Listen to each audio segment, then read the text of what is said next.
Bonjour, aujourd'hui je vais vous parler du plan de continuation.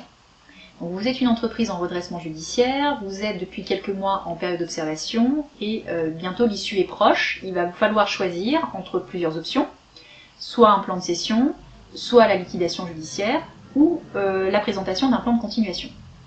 Alors le plan de continuation doit être préparé généralement pendant la période d'observation avec l'aide de l'administrateur judiciaire et de votre avocat qui vous accompagne sur le sujet. Le plan de continuation nécessite, dans un premier temps, de pouvoir présenter un compte d'exploitation sur la période d'observation bénéficiaire. Bien évidemment, pour présenter un plan de continuation, il faut que durant la période d'observation, votre société, une fois qu'elle a réglé toutes ses charges, soit en bénéfice.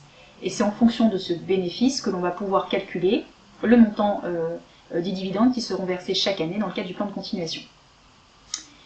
Le plan de continuation sera examiné en chambre du conseil et qui arrêtera ce plan après avoir consulté les créanciers. Donc les créanciers ont leur mot à dire sur ce plan. Alors généralement, concrètement, comment ça se passe? L'administrateur envoie le projet de plan au mandataire judiciaire qui est le représentant des créanciers, qui interrogera chacun des créanciers pour faire leurs observations. Si le créancier ne répond pas, il est réputé avoir acquiescé en tout cas à ce plan de continuation. Même s'il répond de manière négative, en tout état de cause, c'est le tribunal qui tranche en dernier lieu et qui pourra imposer l'arrêté de ce plan de continuation.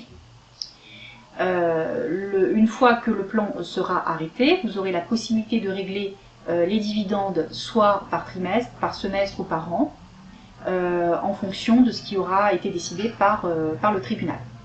Bien souvent, le tribunal demande des garanties, donc comme garantie, il est possible d'offrir l'impossibilité d'aligner le fonds de commerce pendant toute la durée du plan de continuation.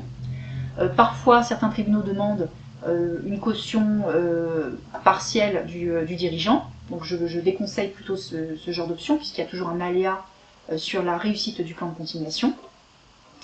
Voilà, donc en tout état de cause, vous pourrez vous faire accompagner par votre avocat pour la présentation de ce plan. Soyez très attentifs au niveau de la comptabilité qui doit être parfaitement tenue pour avoir la certitude d'obtenir le plan par le tribunal de commerce. Merci de votre attention.